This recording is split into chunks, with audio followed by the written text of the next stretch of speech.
Alright, so welcome to another episode of Jump Off TV, UK's Behind the Scene, the show where we like to debate about, current issues in the music and media, radio, TV related world. I'm joined by Teeth, Snips, Chucky and Lala, and we're going to get into this debate right now about what is the legend Tim Westwood going to do next. So let's get into this right now. So guys, obviously some of you must have heard this week, Tim Westwood, one of the big mans in the radio and DJ game, his 20-year reign at BBC Radio 1 has come to an end.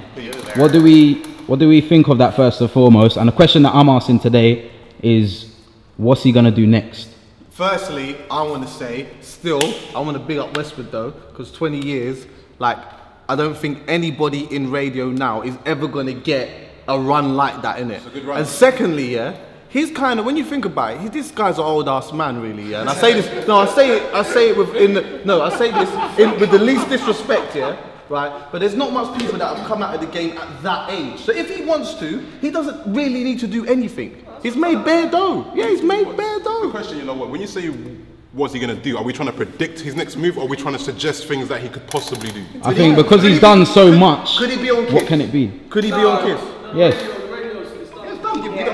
And my thing is that can people just get out of this thing of trying to conquer the fucking world? You was fucking on top for 20 goddamn fucking years.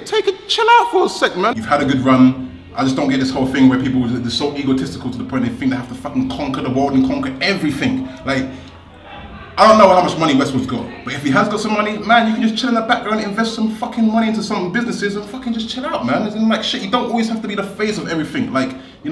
You've really done it. It's like saying, if you're a rapper and for whatever reason, whether people like you or not, but you've got a big audience, all of a sudden that audience gets taken away from you. It's difficult to just say, oh fuck it, I ain't gonna do it now. I'm not saying don't do anything, but I'm just saying there's a period of, because everyone's on this thing of oh my god, he was on top, what's happened now? Is it looks? Someone who's younger and more charismatic. Radio's door is forever revolved. People just come in and they go out. So for him to have a 20-year run, he can't be mad at that. That's a 20-year career in anything for under one country. He's probably not thinking about the 20. He's not thinking about the past. He's just thinking of it's an ego thing. No, I'm saying because you said what other station can he go to? I don't feel like he should go to any station. I feel like he should take the Westwood brand, which is what it is now, and do something else. He could do so much. Like you said, I've spent my life listening to Westwood, innit? From Radio 1 and even before. Half the time laughing, but cool. Yeah, a lot of the time laughing, and like or dislike Westwood, I've definitely swung from both sides of liking and disliking the guy throughout his time. But I don't think there's much left for him to do, and the reason I say this is because unlike a lot of people within their genres of music, other people grew with their genre. So if you look at someone like Norman J, Norman J grew with the genre of music he was involved in, even Trevor Nelson to a certain extent. Westwood has always made a point of attacking the youth with what he did. He never grew older with his audience, and that is what kept him at a massive point of relevance throughout his career, but it's also what's going to hinder him when he goes to move on from that, because now it's Westwood's not going to be able to do a back to the 90s rave, because anybody that grew up on 90s hip-hop doesn't take Westwood seriously anymore. You had a good run, 20 years on Radio 1, X amount of time on Kiss FM before that, Capital even, I think you was on. You had a good run, bruv, you did a lot, you're pushing 60, I don't think it's necessarily a bad thing if you call it a day. Go and settle down, have some kids, chill out, buy your house back in Norwich or wherever you're from. Chill out, bro. You did a lot of good things. You got a good career to look back on, so maybe it's time to call it a day. It's over if he wants it to be over, but there's pockets of the internet I think he could utilize, because he's a bit of a caricature, man. So it's a persona. Everyone knows he's fucking acting. So that persona right there, you could translate it into the internet. I don't think he's acting. You don't think he's acting? Oh, no, you don't think he's acting? No, hold on. When you start to believe that, do you know what I'm saying? Within when he was doing the daytime radio and stuff, obviously he was acting to a degree, yeah. Always been but he's always had that type of. But this is my thing is this though. My thing is that you act for long enough, and especially when this act is bringing you money, you're like, fucking hell, I'm gonna live up to this fucking act. Man, you become that. You become that fucking actor, so to the point it's your personality. That's what I'm saying. Get out of that personality. That's why it's hard for him, because he's turned himself into a joke. Yeah. But I think you can translate that into comedy or a character. But eventually, yeah. Bro, the guy's pushing 60. Eventually, it's just a bit of a sad joke. But you got to remember, he's done radio, yeah, but he's also done TV. So he was the face of Pimp My Ride in the UK. And that Pimp My Ride MTV version had the highest hits for an MTV program to ever come out. But Yeah, listen, no, one of the listen, Pimp My Ride are you UK. serious? Yeah, So yeah. how many years ago was that though? That was Pimp My Ride was a long five time ago. or 6 years ago. You know what it is? What is he gonna do next? I feel like it's laid in two options right now. If he wants to stay in the UK and go on a commercial station, Shutter's Choice and Kiss, and maybe rival for that 9 to 11 Saturday slot and take all them big artists and have that, I think he has that option here. Whereas over here on the other side, he could just take it to America. You've got people like Funk Flex, people like Nicki Minaj hollering at you and saying, watch out for Tim Westwood's next move. Like, it's gonna be big. So whatever move he makes, when he brings them two together, I'm sure this ain't the last we've seen of Tim Westwood. Listen to what I'm saying though, yeah? Even though, like, obviously you say that, you know, people kind of look at Westwood as a joke and that, I think that's more so the older people that listen to hip hop and whatnot. The younger youths, like my little brother or whoever, look at Westwood and just think that's just how, they don't know any different. So as far as they're concerned, that's just how he is. That's not nothing to be. That's not nothing to laugh at. You kind of. No, they just think like that's just how. I think they just think that's how it is. Westwood do. It's actually quite recently. Yeah. Did you see when he had Mos Def on the show? No. To go and watch that video on YouTube. He basically he's doing it as a joke, but you can see he's breaking down. He's like, I used to be so real. I don't know what happened to me. I don't know what happened to me. I used to be. But bruv, watch the one with Mos Def. Like, he's joking, but you can see. Like, and there's one funny it's burning him in it. Like, you can see. Similar one. There's one funny one when, you know, Trim that used to be in Real Deep. He basically said, like, you know what, Westwood, no one wants to ask you this year because everyone wants to bread you in it. But where are you from, bruv? Dude, the way he just crumbled, like. But you know what? There's still no taking away from the fact that he did do some sick shit. Of course. Real talk, though, let's not beat around the bush, innit?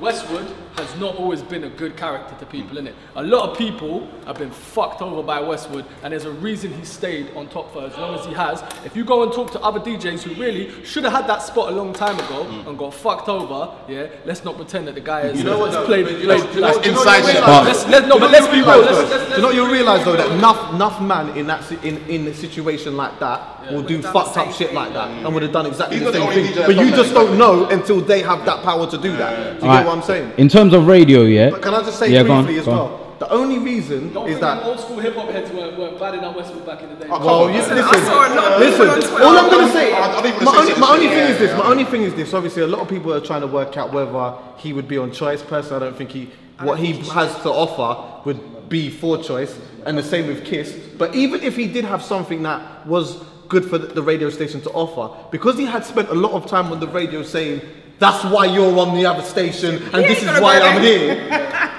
I don't know if you don't remember, you'll remember, but Choice and Westwood, namely 279 and Westwood, they haven't always been. So I don't know if Choice would take him. Do you know the difference is? There's young guys at Choice working there now. They don't know about this beef or whatnot. 279's slot is still. Of course, no. His slot is still there, and I'm not saying that Tim Westwood's going to come and take it. But what I'm saying is the young dude that is there at Choice FM at the moment, I can guarantee you right now, he don't know the rivalry between them like that. He's a big man now. He's made so much money. He lives in a great location, and you know, he'll still probably tour the country and bits of Europe for the next few years. He's making a lot of money, man. So at the end of the day, Westwood's going to do all right. And he can also know as well that ain't nobody going to be having a 20-year run like him. Ain't nobody doing it. My thing is this. I would like someone from the UK, and I think Westwood's in the position that he can do it, to actually produce a fucking podcast that people can download on iTunes almost like every fucking day and just listen to on their way to work and all that. What I'm saying is, but someone like Westwood, I think, can fucking do that.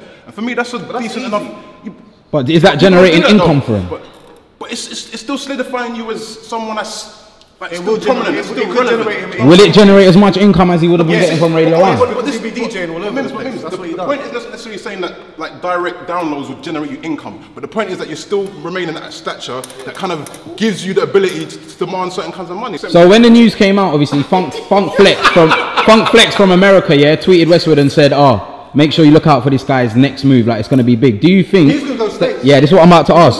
Can Westwood take it to the States? I said that. Hot 97, Power 105. Let's bear in mind that Funk Flex isn't as relevant as he was. No, but he kind of is though. And I know we can't talk about it, but all of these, do you know what, yeah, all of these rants and shit, is still helping him to be there. The only thing is, because they got Charlemagne who's kind of just but this is the laughing thing, at what is he going to do? Like, his ego is like, he was like the face of hip hop in this country. He's now going to go to the States and compete with the likes of Funk Flex, Charlemagne, DJ Envy. These are all at the top. Can you see him kind of like, not bowing down to them, but kind of like being there under them? I don't know about the States because there are so many big hip hop DJs there. He would have to play second fiddle to them. So I don't know if Westwood would be willing to do that, being as, you know, he is the face of UK hip hop. Would he be willing to kind of like bow down, if you like, to, you know, the big wigs? The only reason why motherfuckers respect Tim Westwood over here is because he was the #1 guy.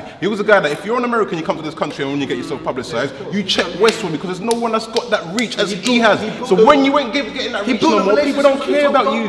That's like you. Yeah, I know. Forget about the people. He built the power relationships that could change, that could make certain decisions and make things happen for him. If you give me the biggest platform for a hip hop radio show, do you know how easy it is to go and build those relationships when you've already been given that platform? But this is it. That's what I'm saying. Westwood had that platform to do it. They might give him. Yeah, but they could give. But This is another analogy. Yeah, it's like regardless of what your employees say, if you are bona fide with Steve Jobs, you're nice. Fuck all the people underneath you. You're gonna keep your job, or he's gonna put you in an opportunity for you to do some shit. At the point when you're talking as if to say that these people can offer him jobs, they can't. They're workers themselves. They're not bosses. Flex is not a boss. Ebro's a boss, isn't it? Flex is a worker. Those strings, you think Ebro is a guy? Yeah. Here we go again. Anyway, Ebro is a guy that walked in on Cypher Sounds' show when Cypher Sounds was playing SAS and said, "Don't play this English accents. No one's listening." Cypher fought the case and was like, "No. They got no. Don't play this. It's an English accent. Who wants to hear an English accent?" That's the boss of Hot 97. So it doesn't matter how badly Funk Flex tweets, "Yo, Westwood's gonna do big things." It's the same way Cypher Sounds will tweet, "Yeah, I fuck with gigs. I fuck with SAS. I fuck with Baby Blue." And all the artists that Cypher Sounds is playing. Hold on. Let me finish. But Cypher is bona fide with Ebro. What I'm saying is that it's business, innit? So Cypher can be like, "Yeah, I'm a fan of gigs, I'm a fan of SAS, I'm a fan of Baby Blue, I play their records." But when Ebro comes in and goes, "No one wants to hear English accents, stop it," yeah? Cypher's got no choice. So it doesn't stop Cypher tweeting, "Yo, I'm gonna break these artists, blah, blah, blah," because he genuinely fucks with them, innit? But then if Funk Flex is doing the same thing, saying, "Yeah, fuck with Westwood, blah, blah, blah," he brings him over to New York, gets him on the show, Ebro walks in and goes, "What the fuck is this?" Let me say this, old man. Manny Norte went to Power 107 and DJ'd for half an hour and played certain songs. So if they gave Manny a little slot to do a little something like that, there's a possibility, a small possibility, that Westwood could get a little something, a little half an hour a week. That's what I'm saying, but a little half an hour a week. But that's them saying, "We've got an English DJ, let him do some English shit." That's not them saying, "Yeah, come and be a big star in America." And I'm saying, giving Westwood the half an hour DJ slot is a bit like, dude, man. That's what I'm saying. Like, okay, for being the #1 DJ in the UK, give you a half an hour slot and you're fucking. And this is what he's gonna have to deal with. You come from being the face of hip hop to being given a little slot, a little 30-minute slot on an American radio station. He's not. I'm just posing the argument, innit? I'm just saying that there's a possibility that he could still make something happen if he wanted to. Whether he does or not, the best option, go and take all the money that you've made, go and have some kids, buy a house in Norwich, wherever the fuck you're from originally, and just settle the fuck down. Westwood likes black yardie women though. He loves the black yardie. Go and find the yardie woman then. You've got money, you've got fucking opportunities to go to the house. What is this? Hello? I've got a fucking plane to catch, man. What do you want me to do? Ask them to subscribe. Subscribe to what? Well, I don't give a fuck about these keyboard warriors. Subscribe to what? They don't know anything about music anyway. There's not even a fucking button here, man. Look, whatever, man. I've got to do living proof in a minute. Learn how to use the internet, man. Come on, it's 2013. I'm sorry, stop begging to get signed. That old model is dead. It's like motherfuckers hanging on to the last script. It's like, no. Yeah, but man just want to make money though. That's